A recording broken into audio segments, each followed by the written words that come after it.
my stage presence has got me around a lot of people asking me questions. Hey, bro, how you just like you cool with the mic off the stand, with the mic on the stand, like your shit Same. just. And I'm like, bro, because I don't care. I know it's funny Play with it. Yeah, I know it's up to me if they laugh, not up to them if they laugh.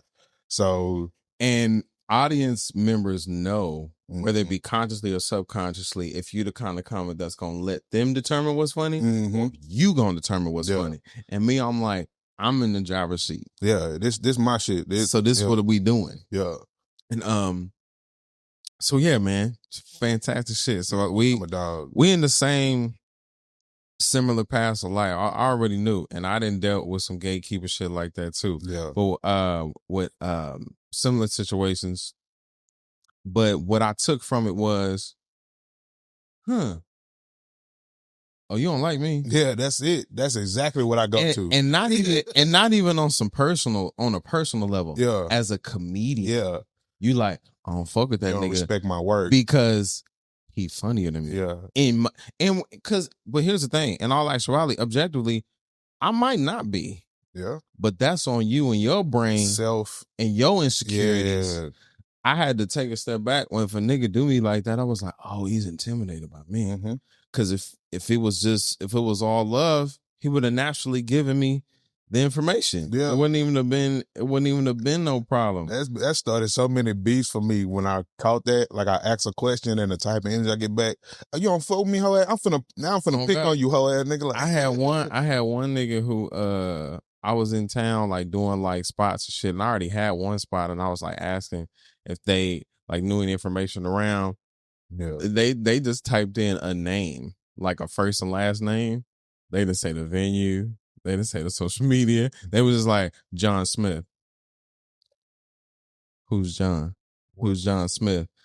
And it's like, oh, I guess you want me to call John for you? No, I just want to know who John is. Yeah, said John's type shit. But it's like, oh, okay. Yeah. You feel some type of way about me. But but you can take joy and solace with that and knowing, oh, you didn't see me. You knew I was like that. Yeah. You didn't see me. You like, oh, he like that. You ain't got no reason now. So, because if I was trash, you would gladly pass my name around. Like, Go ahead. Yeah. So I take that as a badge of armor now, but that come with maturity because younger me, I'm 32 now, 22-year-old Keywan would have been ready to flip tape, would have been just ready to trip because I felt disrespected. Yeah. But now it's like the wisdom that I gather from it is like, nah, bro, it's deeper than that. Yeah, it's deeper. It's deep in the rap. Yeah. Like Rick Ross. When you get to that level, because a lot of niggas don't get to that level of being funny. Yeah. And having that type of adversity in their career. Yeah. So it's like the guys that are getting booked like that, I can only imagine what they taking for those spots. Facts. So it's like, it's a reason that those niggas keep getting called because they know that we gonna give them an actual price that we actually worth. Facts. And it's like, I'm not going home like buzzed off the drink you gave me and spent the $25 to get my take back from the show. Thanks. So it's a lot of shit in the game where it's like you as a natural person and being have to rise above this world because we are in a self-man-made world. There's no greater good to comedy. There's no principle to comedy to make sure niggas is doing it right and this person's funny so he should actually be on the show and not this. There's nothing of that. What it is you get your clan, your gang together, and if y'all all pop, y'all pop. If it don't pop, it don't pop. And also too, it's a lot of it is on you. Some people are fortunate to catch flame with other platforms. Yeah. But other people, they get it out the mud on their own, which leads me to I gotta shout out my favorite right now. Yeah. And been my favorite for years. Ali Sadiq. Yeah. Big shout out to Ali. That's one of my absolute favorites. Yeah. Because I remember watching, you remember when Def Jam came back in like 07, 08 when Mike Epps was hosting? Mike Epps and was on there. Yeah. That was the first time that I saw Ali. Big ass suit, like the Kool-Aid joke. He had went for like cool 6-7 minutes. And I watched him there and I would watch him on little shit here, like this is not happening and little shit here and there. But when he started to create his own shit, when the Domino Effect came out, when the first one dropped, my My Dukes had a type. Drug dealers. Yeah. My Dukes had a type. Yeah. Drug dealers. You know what I'm talking about? So I was around that shit. Yeah. So he was talking about his pops, uncles, lineage, and all of these men dealing with fiends, and I'm like, sound like one of my uncles, sound like my uncle talking, like one of my pops partners just talking and shit, and he doing comedy. So I was hooked from the first domino effect. See, and he talking about the differences in his parents, and then when he talked about, he took it to a surreal psychological level with the loss, with the second one. Yeah, Domino effect too. That fucked me up. He took that shit to another level, and I just been around for the train ever since then. Like I fuck with bro tough. Yeah. But what I took from him, entrepreneurial aspects. Yeah. Doing that shit, putting my shit out on my own. Yeah. Putting my own numbers up and this and that. And what I love is when he take his views and he show Netflix and shit. Yeah. And he like, nigga, it's maybe 2 or 3 other niggas doing more than me. Yeah. But the other 48 people on this list are not fucking with my numbers. And I'm like, these are numbers he generated on his own by being consistent. Yeah. And producing his own and investing in himself. See. Now he can get it out the mud. And he got all the juice and how all the Gen Zs have in motion. Nigga got trying to get to. So what he doing for Ryan Davis and what he doing for other comics that can't get Malik. Yep. Man, that's the type of shit that I'm like, that's who I looked and seen. Come on, man.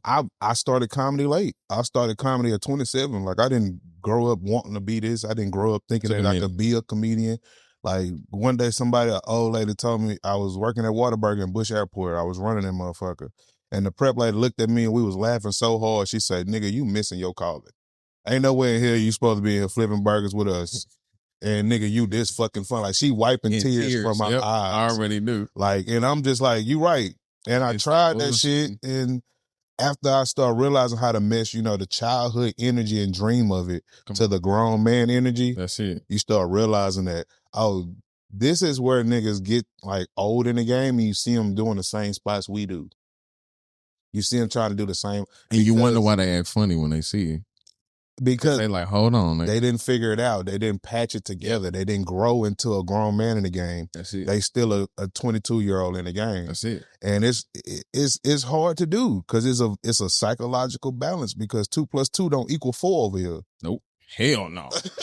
It don't, bro. Math does not math. It don't. In the comedy game sometimes. It will. Especially when you're dealing with other people's platforms.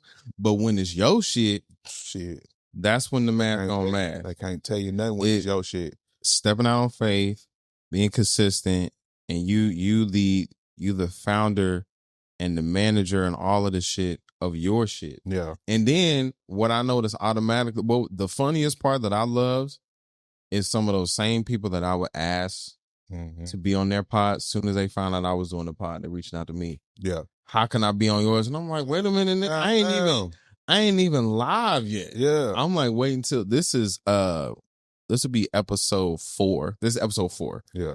And I'm gonna do one more after this, and then I'll have 5 in the can, and then I'm gonna release it on January 28th, next Wednesday. I'm gonna release my first one on the 28th, so that way I got one in the can moving forward, because I want to be able to pull one out once a week, depending on how busy I am, but having a consistent, and I think I'm gonna do them every Wednesday too, because the 28th is a Wednesday.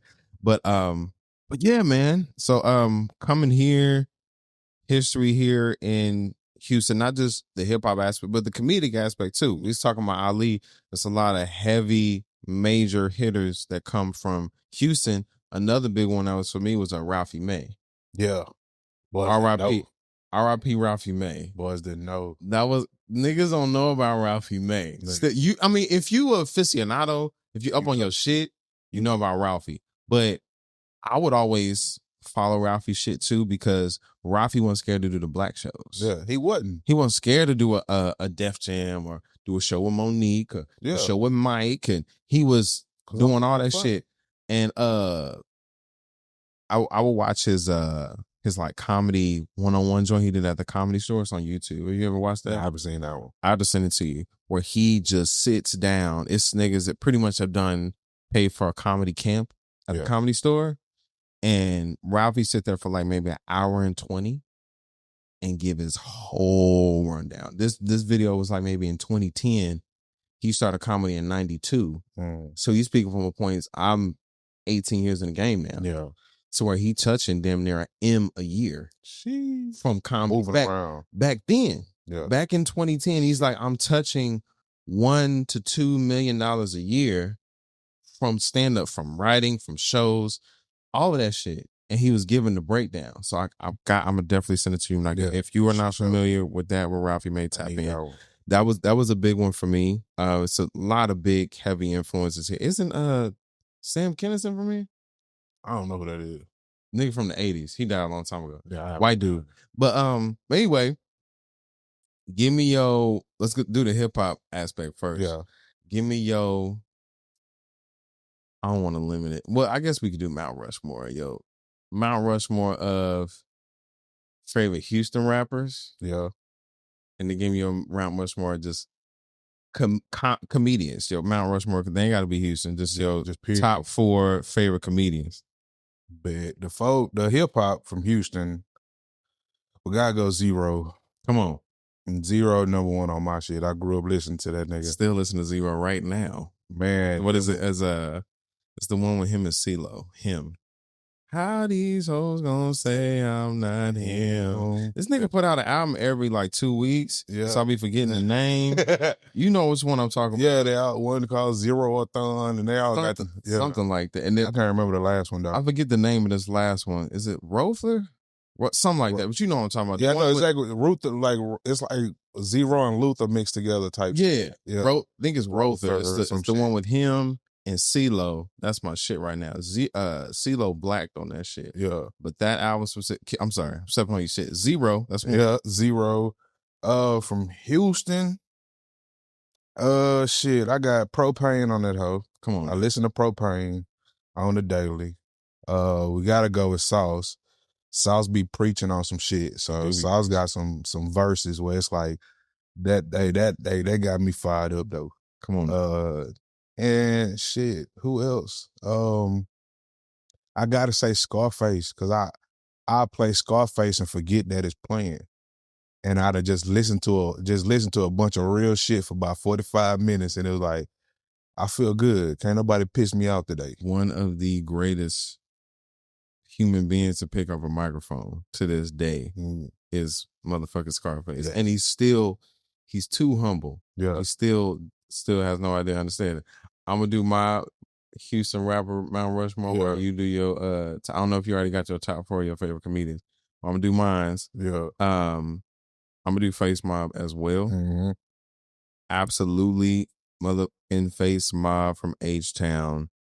The Curator, 1/3 of the Ghetto Boys. Yeah. And he's your favorite rapper's favorite rapper. He's in my top 5. He's in my top 5 greatest of all time. All time. But Face Mob is one of the illest to ever do it. My favorite album is The Fix. That's Come on, shit. man. The Fix is my shit. Come on. Because I was, that was like my coming to make. That was the first time I remember when it came out.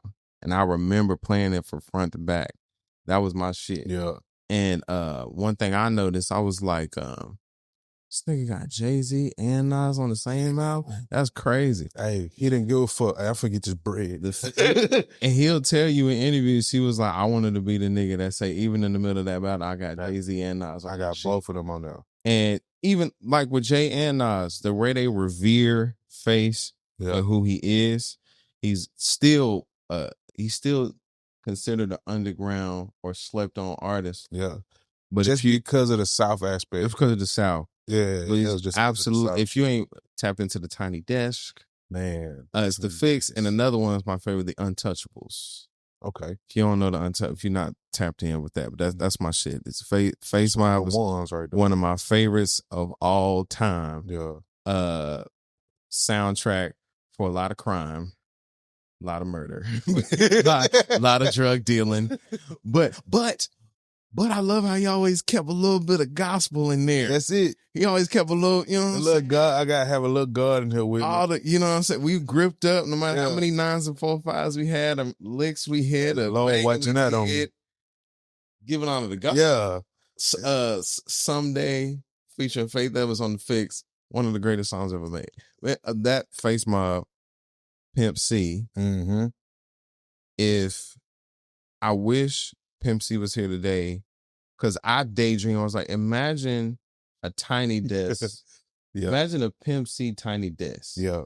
Imagine how immaculate the motherfucking tiny desk, because his bro can sing too. Yeah. He could really sing. Niggas like ain't know that. The nigga had a good singing voice on top of that. He made it okay to be, because I was a choir kid. Yeah, he made it okay to sing, but also an incredible lyricist. And he like drew a line in the sand on talking shit on like, oh, we gonna put the East Coast nigga shit over here. Yeah. We gonna put niggas from the South over here. We gonna see who sell out first type shit. Yeah. Pimp C is one of the greatest to ever do it. Brother was otherworldly, ethereal. I can't picture him right now though. That nigga, I have no idea how he would have reinvented himself today. I can't see Pimp like signing up to sell cheap hamburgers. I can't see him being with Trail Burger, bro. I don't think so either. I see. I could see him coming through the support, but but I couldn't see him moving burgers. I like with all this OnlyFans shit that then went crazy. Yeah, I know he called that. He called it. In like 05. He called it. Pimpin' ain't dead, it's just moved to the websites. That's it. Come on, man. It's like, I think about shit like that too. I was like, he would have a field day. Well, you think Sauce up right now, it'd be Pimp C up I think like how Bootsy done went crazy with Vlad TV. Yeah. Pimp, if he would have collaborated with one of them niggas, like Art of Dialogue or Vlad, that would have been immaculate. But Pimp on the musical aspect, Pimpalations, got to be down like Bobby and Whitney. And we ain't just talking about all of the UGK classics. Nah, we're talking about his shit. Talking about his actual shit. His shit. Eyes a Player, Eyes a Mac. Yeah. These are my soundtracks of my favorite shit. And even the little, I say his posthumous joint that he did, Long Live the Pimp. Yeah. That's probably one of the better posthumous albums that I done heard. Like, I gotta go jam in her. You ain't listen to that? Nah, I have not, dude. It's called Long Live the Pimp. Yeah. You got Tip on there with Twerk some. You got Juicy J. They got clips of Martin on there, Jerome, players from the Himalaya, little interludes on there. Yeah. It's pretty good. Yeah. I can get that out. It ain't bad. He did a posthumous joint. It came out a couple years ago. And it's one of the better one of the better posthumous. Because a lot of people, they fuck up the legacy and try and just take old clips or old bars and put their own shit together. But that's immaculate. I say probably my favorite UGK album, first one that popped in my head, is Dirty Money. Okay. Dirty Money has no skips. Dirty Money has no skips. But you talking about volume up. Come on, man. Yeah, man, you talking about trunk rattling. Come on, man. What you mean? Like, yeah, come on, man. Dirty Money is my shit. Okay. Everybody, people got they, Riding Dirty and what is it? What's the one before Riding Dirty? It came out like 94. I forget the other one. That's it's supposed to bubble. Just be like that sometimes. And Underground. I forget the name of that album. That's another one I fuck with as well. Yeah. But Dirty Money is my favorite UGK. Pimp C, that's number 2. Other 2 that I say for Houston rappers, I would say Zero. You got to put Zero on there. And Zero is one of the greatest to ever do it, and he's still doing it right now. He might be putting out an album right now. Like by the time this podcast is over, put some shit out on you. That shit. And still to this day, Most City to Dawn is one of the greatest anthems ever of all time. If you can't even play the regular song no more. Come on, man. As soon as you hear the everybody already know what's up. It's anywhere in America. It's not just Houston. Anywhere. I was in Vegas and that bitch, everybody slow sliding banging. I was like, and you see in Vegas, you see players like us saying it, but you'll see blonde hair, blue eyes, snow bunnies, rapping it at the top of their lungs, word for word, because it's like that. And he done put out 30 albums since that one. Yeah, it's like that one. Zero is one of the illest, one of the greatest. I always love when Face and Zero collab as well. That's always a good one. That's 3. And I say for number 4, I fuck with Slim. Yeah. Slim Thug, my nigga. See, I'm not as big on Slim. He more, that's Northside. Yeah, he North. Yeah, I grew up South Park. Slim is my dude. Yeah. Sugar Daddy Slim, the Big Slim. That's my top 4. Yeah. For sure. But I ain't say he ain't got no banger, but I'm just saying I didn't grow up listening to Slim nonstop. Yeah. I did them other niggas. Like them hoes just running. Yeah, they do geographical discrimination around here. Yeah, they do. Like, nah, that nigga from the north side. Anyway. Yeah. Show bitch ass up there an hour away, nigga. No side. Can they do it? Slim, he do say he's king of the north. Yeah. One of his albums, king of the north, for sure. Take that. For sure. And then back on you, your Mount Rushmore, your favorite comedians. Oh, favorite comics. This is Patrice. Come on. Who else I had in there? It was just on top of my tongue. So Patrice, Bruce in there.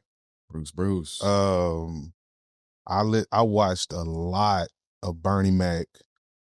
A lot of Bernie Mac. Come on. I don't give a fuck, I ain't scared of you type shit. That's the shit that I took from Bernie. I ain't gonna say he influenced. No, I took that. Nah, you can't fuck with me on your best day. But I'm still cool though. We can kick it. We can still kick it. And shit, I think Cat is my foe. That's a good one. And the reason Cat is in there is because Cat is his own animal. For real. Like Cat is his own animal. Set up, punch, deliver. It was just when I seen him at I think it was Laugh Factory in LA, and he was still Cat in the Hat. It was a video and I'm just watching him punch, smooth groove, sweat here, breath not going out. Even if he missed a cue or whatever was next, he made it funny, brought it right back around, said the joke and got it out. So it was like, hey, I fuck with that. He paved his own way in the comedy game. Yeah. And his comedy style. Yeah. There's nobody like it. There ain't nobody. Like, he literally it's like music. He has like little anthems. Yeah. And sayings that's a part of our D. He's like the zero of comedy. Oh, God. Like, when you drop some shit, you're like, bro, how many specials this nigga got? And it's like, damn, that's got a lot of fucking. And them hoes is, each one of them hoes is boom. He tell you, I'm not telling y'all no jokes from the last special. Y'all paid for that already. He got a whole new That was special. our shit. Like, that's a cold ass one. Yeah. Patrice did the most damage though. Come on now. Cause I was gonna say, I was like, I can't be supplying you, gonna be taking my shit. I can't be having you on my pot, you gonna be taking my shit. But I let him he give his reasons for it. Yeah. And I got my own reasons for it too. My top 4, my Mount Rushmore is Chris Rock. Okay. Dave Chappelle. Okay. Bernie. Okay. Patrice. Okay. Rock, because when we was kids, it's like 98, 99. That was his years. Chris Rock that was Chris Rock's years. First of all, them was Haymaker years. He had a late night show on HBO. Yeah. Chris Rock show. And both my parents, them niggas was polar opposites. They personality, they could not be any more different. But they came together every night to watch the Chris Rock show. They both wanted to watch it and I remembered Chris Rock show came on at 10:30. My bedtime was 10:30. And I was like, why I gotta go to sleep at 10:30? It's like, because it's late and we want to watch Chris Rock. Yeah. I was like, I want to watch Chris Rock. Nigga, you can't watch Chris Rock. Yeah. Being grown. You can't watch that shit. And I was like, man, FOMO. Yeah. Man, I go sneak in the hallway night after night after night and listen to that shit. And I was smart enough, 4-year-old me was smart enough. Okay, it's an hour episode. Mm-hmm. So now, and I had the vantage point from the kitchen where I could see the clock. I was like, come on, at 10:30. I was like, so about 11:15, probably right before the musical act come on, I need to go lay down. Yeah. That was it. And I, boom, every night. And I remember, I was like, nigga, I want to do that. And I remember how Rock had my parents' attention. Yeah. It was their routine that every joy night. In their head. They were looking forward to watching the Rock show every night. My pops didn't really get excited about much, but he would get excited about Rock. And I was like, oh, I want to do that. Did that. Chappelle, when I saw Killing Them Softly as a kid. Yeah, Killing Them Softly was hard. It was a wrap for me. I think I was at like an auntie's house. Yeah. One of my aunties was a big Dave Chappelle fan. Like she fucked with Half Baked and everything. Yeah. And I remember she had that on and I was like, when you watch Chappelle and Killer Solver, he was still really young. So you could still see and hear the little kid in it. The little kid fairy tale life. So when I'm a little kid watching it, I'm like, I see a lot of myself in it. And I'm like, I could do that shit. And I was like, I really want to. So I kept it in my brain. And as I got older, into my teens, introduced to Patrice. I discovered Patrice like the year before he died. Yeah, okay. Well, I saw Elephant in the Room. Yeah. You remember on Comedy Central, after like 11 p.m., you can see the unedited, uncensored yes, sir. on Comedy Central. Say everything in that. And I remember I saw that motherfucker, Elephant in the Room. Yeah. And he came out. I want to shout out Two's pair of titties in the front row. Thank you, audience, with them titties in the front row. Nigga just went. And I was like, he's starting a special off like that. And Bernie, I remember my auntie, my Aunt Donna, she came from Dallas. She had brought the VHS for Kings of Comedy to Wichita. We watched it at my grandma's house. And I know going back to Quiet Furniture, I couldn't say much because it's a lot of cussing. Can't even really act like I like this too much because parents is looking at you like, you understood that joke? Right. Little motherfucker. Yes, I anyway, did. We was cool. My great grandma, God rest her soul, she was enjoying it, rocking with it. But when Bernie got up there, Bernie started talking. My great grandma, she was like, hold on. I ain't never heard a nigga talk like this. Man. And when he said, don't you want to say, sometimes you want to say, you ugly son of a bitch? My grandma repeated it. She said, what's a son of a bitch? She said, girl, I ain't never heard a nigga say it like that. Mind you, this is the first time I ain't ever heard my great grandma cuss. What? And because, at this point, holy rollers. You don't do that shit. You don't do that. Yeah. But this is the first time I heard her cuss. And I was like, watch that. Ooh. So that effect that I saw it have on my loved ones and my family, I was like, I want to do that. Yeah. I want to do that because it's bringing out different sides of people that I love. And I'm like, it gives me fire. So like once I got the opportunity to do it and niggas fucked up and told me I was funny. Yeah. I was like, okay, I'm going to keep on doing this. And then circling back to something we talking about earlier in the day, we talking about just tough crowds. Yeah. Black people, black families is the toughest crowd because you gonna deal with, especially because they already know I know you, so you got to be super funny for me to laugh at. Objectively funny, like it's like over the top type of objective, like you. And I remember my favorite one. I had a room I used to do. I used to host Soulful Sunday. It was a poet. Shout out Desmond Bryant, my nigga. He's a poet, and we would do Soulful Sundays, and it was more based for poets and singers and rappers. Yeah. And he had me on as the host of the shit. And poets are some of the funniest niggas in the world. Poets are some of the funniest people in the world. Musicians also too. And then a lot of comedians too. We want to be smooth and like Denzel and poets too. So we was like cousins in a sense. But that was a Legion room. Like American Legion, like an old school black room. Gangsters and bangers and killers and dealers are in this room every Sunday, dog.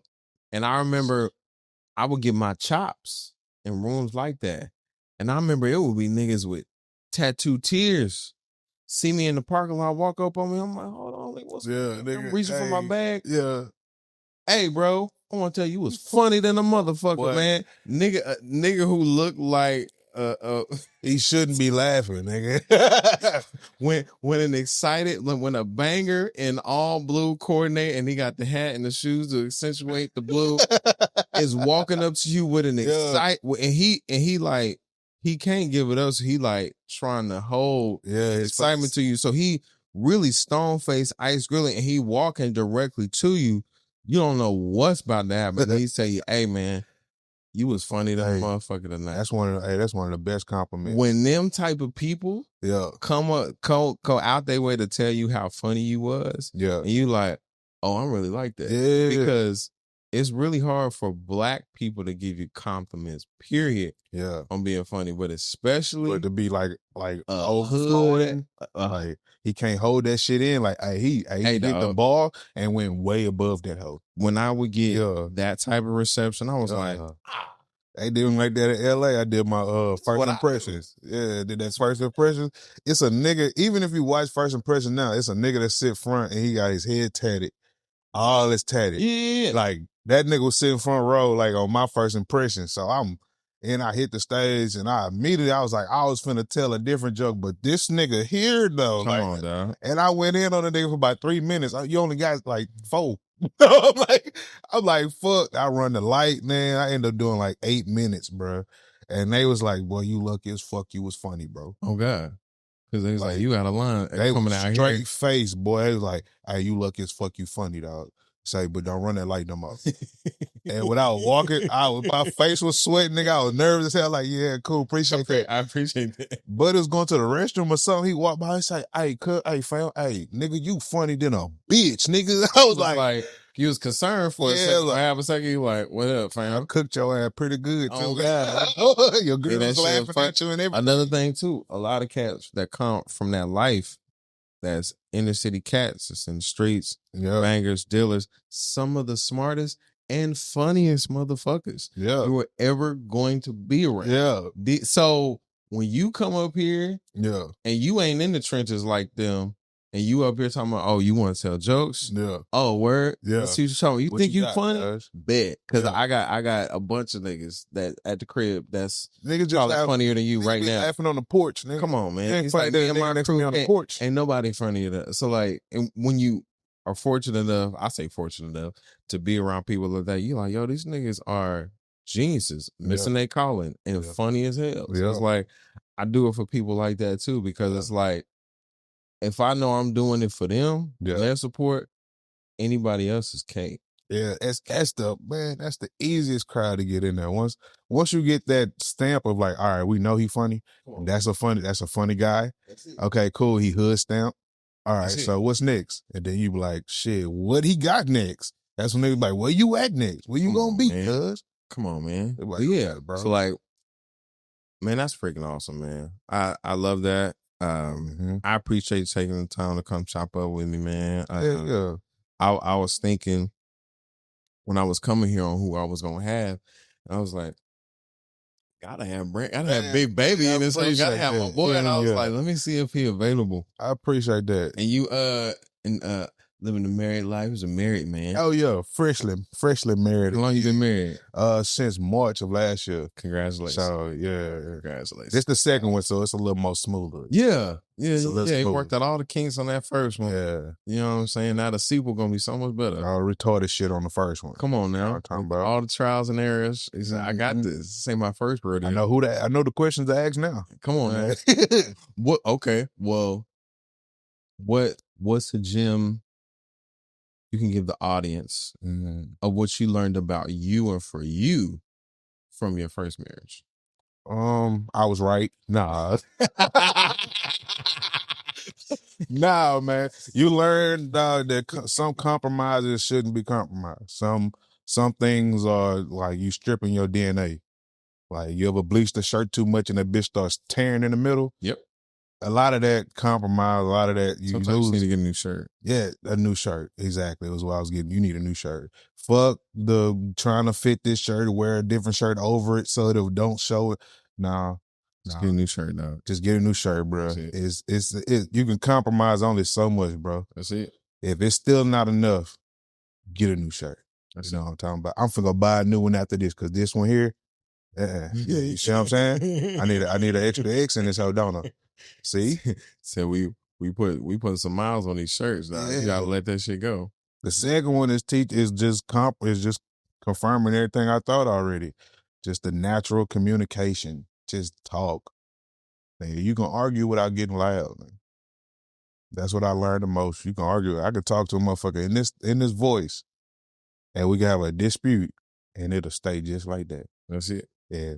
Other than that, nigga, shit. Everything else is just up to you. Man. That's beautiful. Yeah. I gotta shout out that. That's the marriage advice on the Juice Run podcast. You know what I'm saying? We pro marriage, pro pimping, pro prostitution, pro healthy relationships. But we are pro lessons. Yeah, too. Understood. And to piggyback what bro was talking about with the aspect of having your inside voice in a heated discussion and maintaining that. What I've learned, I focus on the masculinity aspect of it is when I was younger, a young cat is going to think being intense is what represents being masculine. Yeah, being in Because the room. naturally, when we don't feel received, don't feel respected, we're going to turn up. That's it. Turn up, sorry. Getting in the high pitch voice. Yeah. You know what I'm saying? And get to tweaking and get to cussing and get to fight. Sometimes some cats ain't got no restraint, end up putting hands on folks. Yeah. And that's just, we feel that that's what we need to do to be respected and to be a masculine force. But what wisdom and lessons and failed relationships has taught me is that true masculinity comes in remaining calm. Calm. Is remaining calm and keeping it simple. Because if a female, forget it. I was like, I don't want this to be turning it back, but I'm gonna keep it a buck. If a female knows she can get you out your character, she feels she got control over you. Yeah. I got mind control over Debo. Yeah. That's how these females will feel. If she know that she can say or do something to get you to act out of your character and you still gonna stick around and you're still gonna accept her in this aspect, she like, I got you on lock. What I need to respect you for. But if she tweaks, does X, Y, and Z, and she know that that's a boundary for you, and you calmly say, yo, I'm gonna step back. Yeah. I'm gonna get back at you. Yeah. Because it's a logical thought. They like, I think of Spider-Man 3 with Venom. Remember when the bell go off? Oh yeah. And the virus spaz, like it couldn't handle it. Yeah, that's how it is. I think that same parallel is like when you meet those negative forces with remaining calm, they tweak even more because they like, hold on. Right. What you about to do? Yeah. I'm not familiar with this. Yeah. I don't know what are you capable of? And it's like, I apply that. Shout out my uncle too, my mom's big brother, who's my, I'll say my J Prince, my OG, my godfather in a sense, the one who laced me with all of the tunes, the country tunes of a lot of Houston shit. You would think this man was from Houston with how much Zero. Yeah. But he laced you with all the, that's his favorite rapper is Zero in UK. But he's 21 years military, strongest dude I know, most mentally balanced cat that I know. And he big on like, hey man, no, don't get out of your character. Just let him know what it is. Yeah. Let them know what it is up front. Going back, we was talking about that in the business aspect. Talk about it. We don't know what it is we want and we don't want. So a lot of times we don't even know our boundaries. Right. He's like, so now when you go into a situation, know your boundaries, clearly communicate it to Shawty. Let her know this is what I'm willing to tolerate. This is what I'm not. Yeah. She crosses that boundary, step away. Let her know. Hey, don't ghost her. Nah, don't go. Let her know. Hey, I didn't already let you know what that was. I like you did that. I'm gonna step back. Yeah. I'm gonna step back from whatever it is that we're doing. My thing is, I don't argue. I have conversations. And stand on business with them conversations. Yeah, I have conversations. I'm not finna argue with you.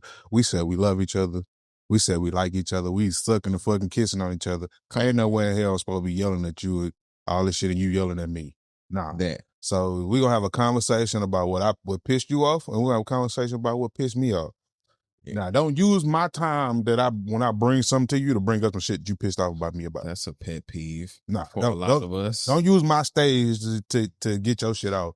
Let me build my stage and get it off, all right? And then we'll talk about this. Because if you taking my opportunity to say something and say what you need to say, you've been feeling like that. Yeah. You've been had that on your chest. Yeah. So don't wait like, since we talk. No. Reclaiming my time. Like Max Water said, reclaiming my time, Shawty. This is about me. This ain't about you. But, and also too, for my couples who've been together for a long time, is like, when I say, well, you ain't necessarily got to break up. That's not what I'm saying. Give them their space. Like, you know what? Yeah. I'm not jocking what you on right now. I'm going to take some space. I'm about to go to the drink. I'm about to go to Scarlet. I'm about to go on a run. Get out of here. Gym. I'm about to go to Onyx. Yeah. I'll holler at you. Let them know what it is. Give them that space. Same too with the ladies too. I'm gonna get my nails on. I'm gonna holler at my homegirl. I'm gonna go do something. take that space. You need it. Is healthy. Absolutely. One of my biggest things I like to tell people is like, we can have all these like the good energy and the good thoughts about a lot of our decisions. Like we can stand on faith and everything that we want to stand on when we make decisions. But we have to be grown enough to look back at them and realize that some of them were just bad decisions. No matter how much faith or love or whatever you had in it, it was a bad decision. And that's okay. Yeah, it's okay. You're still alive. It ain't kill you. That's the cold part. That's the caveat. Yeah. That's okay. It's okay. And don't look at it as a loss. Look at it as a lesson. Get y'all, don't do that shit no more. I'm big on that. You know what I'm saying? Yeah. Like we was talking about J. Cole. Yeah. He didn't lose that battle, but he learned. Mm. If you say you're gonna step to the square, step to the square. Step to the square, bro. Or if you're not, don't say shit. Yeah, they get at the end of the day, because at the end of because at any point when you said you was gonna step and you pump fake, yeah. Nah, it's like J. Cole. You not respected no more. J. Cole saw it like it was like watching like three niggas about to fight outside the club, and like you and your partner about to jump somebody. And then that nigga knock your partner out, and you be like, "Nah, I don't want to fight." That's what J. Cole did. Like, you ain't my partner. Nah, nigga, you hit him kind of hard. I don't want to. But I can't fuck with you. Nah, we got to take our weapon together. Yeah, Jay, I seen what you did. I understand why you did. I understand, but still, nigga, you been talking as like number one forever.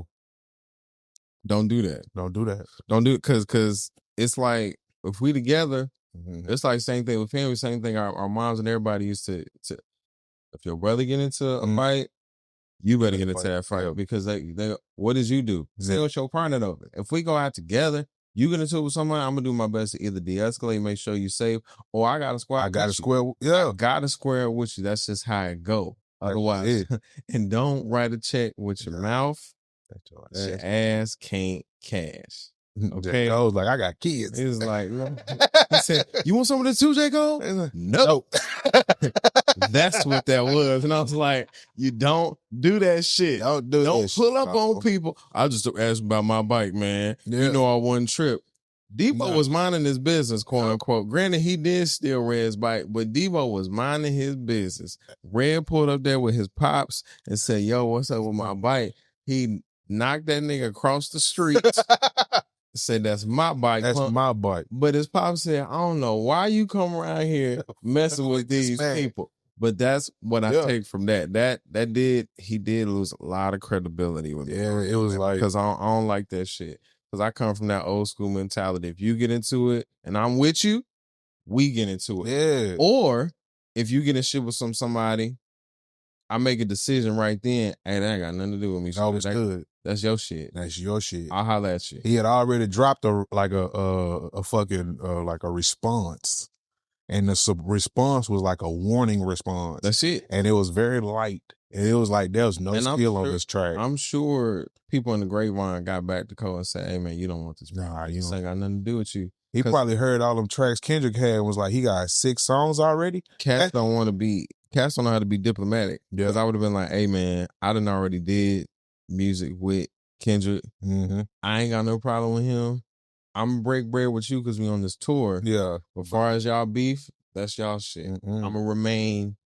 Yeah. I'm Switzerland. Because the thing was, it's okay to be Switzerland, the 3-headed goats. He called out the niggas that was calling themselves the 3-headed goats. So he was just like, nigga, y'all niggas not nobody, nigga, without me. So then, of course, Cole been saying he was one of them from the jump. So it's like, bro, he had to say something. But when he seen how serious Drake was taking it, because Kendrick did it a while ago where he was just spitting just to antagonize. Like we doing comedy, like, nigga, I'm finna shit on you. And then you just be like, let me respect your game. After that energy is introduced to the room, who do you turn into? How great can you be under that energy? Yeah. And Drake was like, I'm finna talk about your son and your girl and all this other shit. It was like, can't be in the middle of the field either. You got to you got to either step to the square or not engage at all. You can't have fake. And then he made his other little record last year. Said if I would have got involved, I would have killed both. He said something like that. Yeah.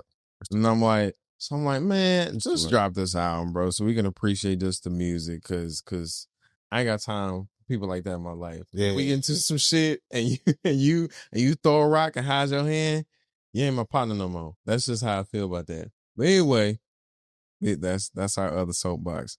Fall Off for J. Cole comes out February 6th. I can't wait for it. And also Jill Scott, February 13th. For those for whom this concerns, I think it's the name of the album. Love Jill Scott. Anyway, we got a segment on the Juice Run podcast called the Juice Jar that I have all of my guests. They grab a question from the Juice Jar. It's a thought-provoking question that I create, and then I also have my guests write and put in questions as well. Okay. You ask the question, get your perspective, I give mine. Whatever subject matter come from that, and that's it. Let's see it. Oh, my hand could fit in this motherfucker. Yeah, I got skinny hands. Yeah. I was thinking about that when I bought a big piece of paper.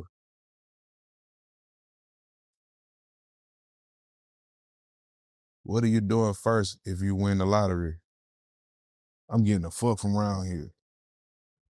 That's what the fuck I'm doing. I'm moving to Zanzibar. I'm moving to Africa. And I'm living happily ever on a goat farm. And I'm done.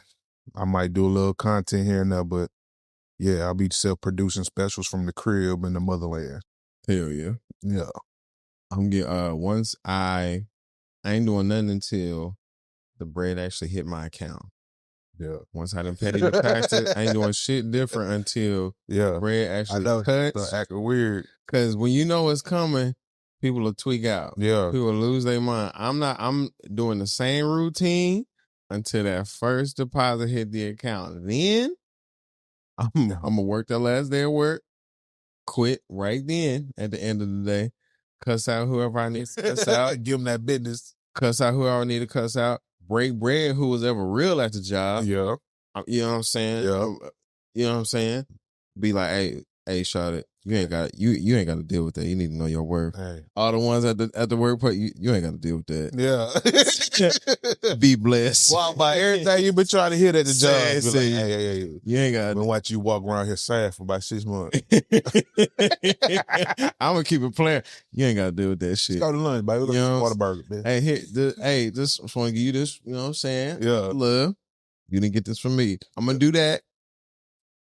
Probably give me a little property in Conroe. I swear to wealthy white folks, they fuck with Conroe. I'll be casting my job. Yeah. Maybe we got a little branch in Conroe. So I'm like, oh, okay. Mm-hmm. Okay, give me a little property up there. Magnolia, though. No, Conroe. Magnolia, though. Magnolia right there. No, right there. Yeah. Give me a little somewhere, a little I was out there for a little bit. Little suburb that's out of the city, out of Houston. I love Houston. Go take care of mom, man. Yeah. Get her out of all the neighborhood she in, upgrade her whole business, because mom got a business. Mom's a yoni steam specialist and an esthetician too. Okay. So she just a professional bitch fixer. She fixes bitches from the rooter to the tutor. It's like she do the beauty, esthetician with the lashes and the brows, and she purifies the vagina on the yoni steam specialization aspect as well. So help invest and brings mama shit to the next level, because mom didn't change females' lives. I remember I had an ex who Charlotte, she said like she was having periods for like 8 to 10 days. Yeah. That's how long her cycles was. I hooked her up with mom's yoni steam, knocked that shit down to like 4 days. Her cycle was done in 4 days. She was like, yo, what's your mom's favorite color? What's your favorite brand? I gotta hook up. And even after we had broke her, she still was doing that yoni shit. She was like, yo, and I put all my people on, blah, blah, blah, blah. So take care of mom. Yeah. Get my space. Shit, and travel, man. We ain't got invest and live off that shit. Get on this annuity game. Let's go on this stock trader game. Yeah. So I'm like getting that passive income, and that's really it. So nothing too crazy. See, the same way. Nothing too I want to do the same shit. I've already dabbled in the little Forex and the cryptos and all that shit. I got my shit popped the first time Bitcoin popped. Mm-hmm. So that first little run, I was in Vegas. Mm-hmm. So that shit was wild. So yeah. Dabble in that shit, play with it. Other than that, man, just having that free fall to try what I want to try. Yeah, and I'm gonna just be outside. I'm at the Golden Globes. I might just become an electrician just to be fun, just for fun. Get a little. She said he gonna get a little trade. Yeah, a little trade. You know what I'm talking about? I'm gonna be outside. All the little streamer events. hit up Casanat if I can be on now. I don't know. Yeah. I'm just gonna be outside everywhere. All the networking places I want to be. Yeah. Be in there too. That's for sure. Absolutely. Yep. That's definitely that age. Win the lotto, handle business. But you know we're gonna wild out. Yeah. But hit up Onyx. Got to. Hit up what's other prominent spots other than Onyx out here? Oh, the strip clubs? Shit, I don't know. It's one of the he's can't married. I ain't been to a strip club that I had to pay to get into in so long. He said, I ain't never even seen a strip club. I'm a married man. I think the last strip club I went to was the Playhouse, the Play Doll House or some shit off Richmond.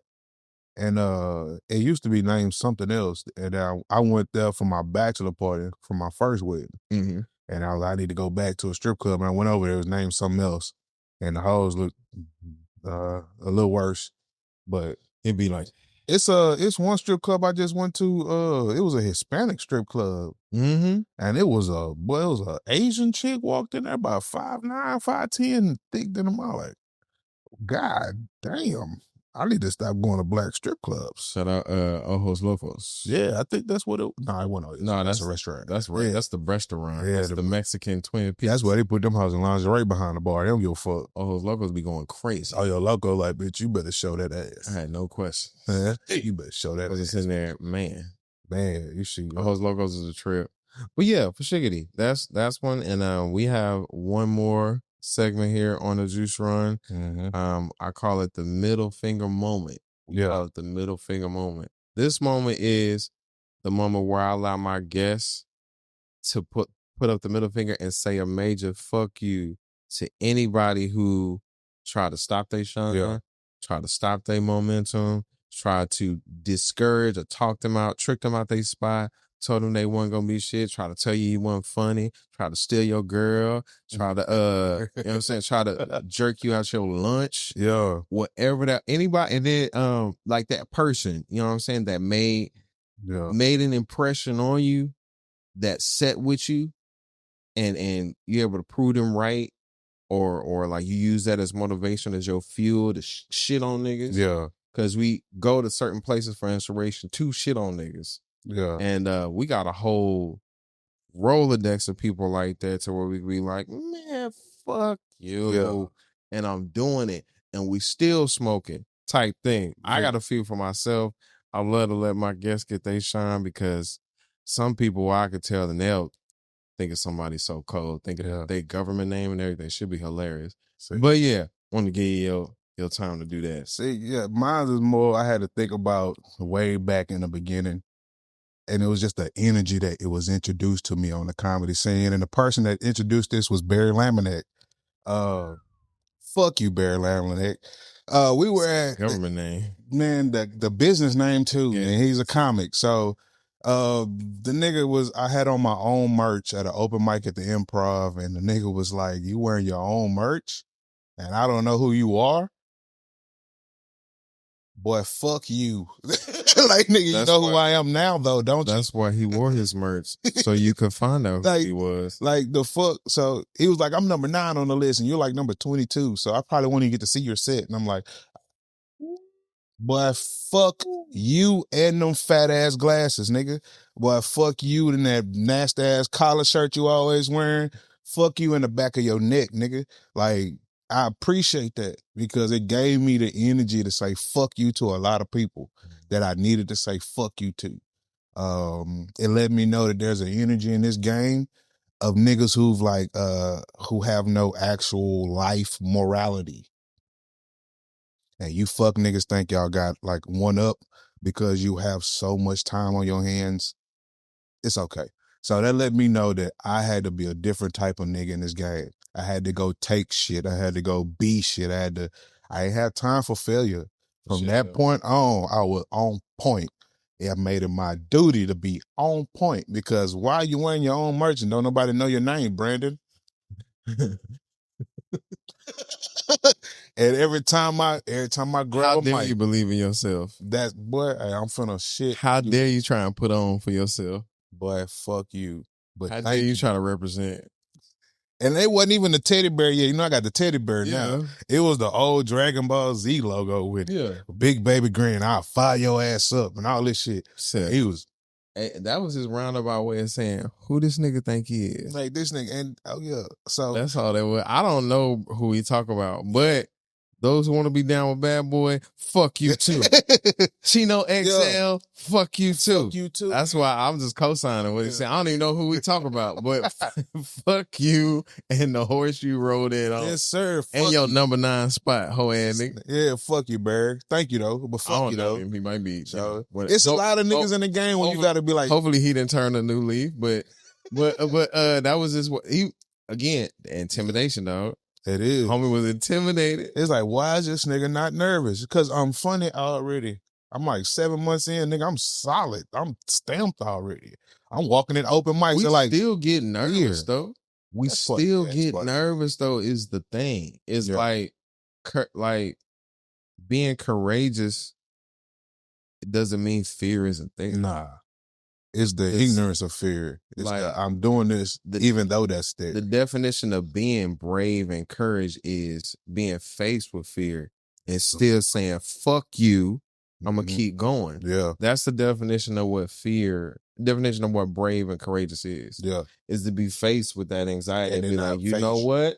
I'm not going to let that eat me. Yeah. I'm going to step on that and I'm going to use that, flip it, use that as motherfucking butane for this flame. Yes, sir. And kick it even harder because that's just what we doing. It's no personal thing against you, Barry. Come on, man. But I just remember that impression. I appreciate that energy in that moment because you made Big Baby Green technically. So I've never said that to nobody. Technically, you definitely made the anger. Yeah. So the dog you see on stage now is thanks to Barry Laminack. Nobody else. I want to give their name out like that. Yeah. Everybody else is an actual fuck you. Yeah, he wanted to actually give that king his flowers. Yeah, that was a flowers moment. We give niggas they flowers so they can smell them here on the juice run. But the other niggas, y'all know I'll slap the shit out you for real. So come on, man. You know I will. So I've told you if you know. Like, but I slap the shit at you. Come on, man. And with this face, I said just like this. Like, I slap the shit at you. All jokes aside. All jokes aside. Yeah, man. So I get in you. It's a lot of balancing like that personality with the game and knowing how the game is. It's a lot of representatives, a lot of fakeness, it's a lot of projecting in this game. So. Well, I got one. Yeah. I got one. Because I'm trying to think back to the beginning. Major fuck you to my first grade teacher, Mrs. Beatles. Nigga. Racist, green corduroy overall, mushroom cut, dusty, Dwayne glasses that turn into sunglasses, different world, raggedy white, pre-MAGA hat wearing bitch. Say fuck you to Mrs. Beatles because Mrs. Beatles suspended me for correcting her. Oh, shit, you had one of them teachers. And when I tell you that woman, she went from white to violet. Like, when I corrected her, like, her face went from white to red to actual purple from anger and frustration, like Willy Wonka. Yeah. When I corrected her, like, her face said, you little nigger. Yeah. She didn't say it, but her face said it. And she suspended me, and my mom was like, so what y'all want me to do? And my mom is very matter of fact. My dude was like, well, was he correct? Yeah, that's it. Was he accurate in his? Because if he corrected you and he was wrong, then I'm gonna get on. Yeah, that's an attitude. And it was like, but was he? That's like, but was he correct? And it was like, that's besides the point. No. We're at school. God said I have my children not be. She's the teacher in the business in the capital of North Dakota. That ain't my fault. Oh, shit. That ain't got nothing to do with me. I think that's the only one we all should know is Bismarck. Come on, man. She mixed it up with South Dakota. I think South Dakota is Pierre. Yeah. And North Dakota is Bismarck. She had mixed them up. And I was just, and I was an asshole when I was like, I rose my hand. And she's like, yes, sir. It's like, it's actually Bismarck. It's the capital of North Dakota. She was like, The Exorcist. And she was pissed, was she? Ooh, shit. First grade. Fuck you to Mrs. Beatles. We still out here correcting niggas and getting paid for it, you dig? And doing what we love. But teachers ain't the same no more. And teachers should get paid more though. Like, not Mrs. Beatles. I'm sure she's retired now. or dead, whatever. Or dead. But teachers definitely should get paid, need to get paid a whole lot more. You wonder why the crime rate is what it was in your city or your district, is because the teacher's not motivated to do what they do. Nah, because they young as shit. Come on, man. And you wonder why teachers are making OnlyFans and getting stacks and balling on your ass. Yeah. And then it's a creepy ass student or teacher that go find OnlyFans and drop a dime, fuck them up. And you only get them more press. But it's like, you want them to stop. And I also think, too, if you paid teachers more, they would fuck the kids less. I'm telling you. That might be. Life is about enough money to fuck the bitch I wanted to. Life is about incentives. What makes the world go round? So if I'm doing this job and I'm not getting paid, I gotta find it. I'm leaving here with something. The mental. People be like, I'm leaving here with something, and then sometimes that something is fucking one of your kids. Yeah, but whatever. That's some videotaping them in the restroom or some shit. Sometimes that shit wild. Sometimes it should be player though. Like if you see like it'd be like a 17-year-old boy met like smashing like a 30-year-old teacher. You be like, yeah, go ahead, what? Yeah, but he earned that. Some of them be cool, but some of them be, you're disgusting. But anyway, teachers get paid more. Calm over intense. Know your worth. Know your boundaries. Up front. Negotiate your bread in writing first, because nobody will ever give you what you deserve. Nope. They will only give you what you negotiate. Even your friends, even your family. They only give you what you negotiate. So if you don't negotiate shit and it's not on their heart to be generous, and they don't believe in the universe repaying, if they don't believe in paying it forward, you're gonna be mad. Yeah, you just lost that. Fuck up y'all dynamic, and it will be much better. And then sometimes you negotiate, that can be a deal breaker in y'all friendship. And I would much rather break our friendship because you couldn't agree to my terms. Yeah, on the front end, rather than on the back end, you fucking me over. Yeah, and I'm mad, and it's an issue. Yeah, that's testimony. Come on, come on, man. So this is our guest, Brandon Green. We like to proudly thank him for being on the Juice Bar podcast. For having your boy, man. I'm your host, Keywan Moses, the Juice Master himself. And on that note, we out. Peace. Yeah.